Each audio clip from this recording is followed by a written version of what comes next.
Spices are often the difference between good cooking and great cooking.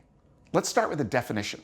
A spice is any plant that you dry and then you eat. So that includes the bark of an evergreen tree, cinnamon, rhizomes and roots like ginger or turmeric. It can be a flower like lavender or rose petals, berries, peppercorns, vanilla. Even herbs that we dry, we call spices. Enough with the botany. Now let's start talking about some cooking. So really good tip. The most important thing is that your spices need to be fresh. 1 or 2 years out and they begin to lose a lot of flavor. So you can try to guess. I have 63 spices. Yeah, I counted them in my cabinet. Or you can do what I do and put a date on them. So it's very simple. When you get it home, put a sticker on and the date so that you know how old that spice is. Do not use a spice rack on your counter next to the stove with a sunny window. Spices do not like heat and light. They belong in a dark cupboard. You can put them in the freezer if you want, but they're fine in the cupboard. Now, if you do not date them, or you have any doubts, I've got some tests for you. So we're going to call this the Sniff Test and the Crumble Test. So the Sniff Test I'm going to use for a ground spice like ginger. And it's kind of exactly what you think it's going to be. I'm going to stick my nose in and take a really big whiff. And if you get nothing, actually, that was kind of a lot. So this is nice and fresh. You kind of want to get a lot. But if you get no aroma, you're going to get no flavor, and you should start over. Now, for something that you feel like doesn't quite sniff, there's not much here, so I'm going to do the crumble test. I'm going to put some in my hand, and then I'm just going to basically crumble it with my fingers and see if I can release any flavor. I would say there's a little bit of flavor. The date on this is actually from 2019. So it's kind of old oregano. It's not bad, it's not gonna ruin my food, but the whole point of the spices are to elevate your food, and that's not gonna happen. Next up, ground versus whole. We use a lot of ground spices in the test kitchen. I use a lot of ground spices at home. They're super convenient, but there are times when you want whole spices.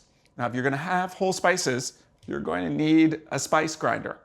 Now, you're thinking this is a coffee grinder, and yeah, it's a coffee grinder that I dedicate to spices. I actually have 2 of these, one for coffee and one for spices.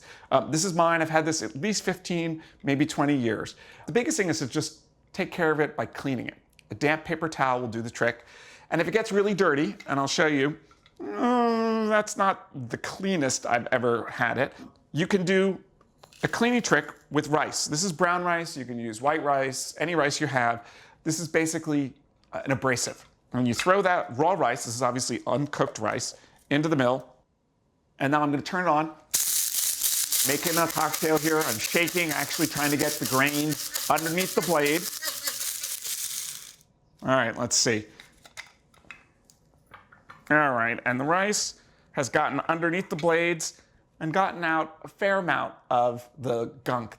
That looks better. One last tip. There are going to be times that you're using whole spices that you don't want them ground, but you want them cracked. Say like black pepper for steak au poivre, or cardamom that's going to go into some oil to begin a curry recipe.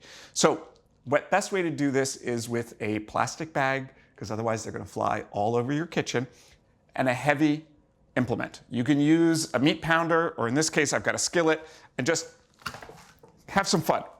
Oh, that's good. Oh, that's good. You don't want to go too far. Actually, I'm probably in danger of ripping this poor bag. But get a lot of pressure on it, and you can see I'm beginning to crack this. So, spices, they're a workout, but they're going to make your food taste so much better. Enjoy.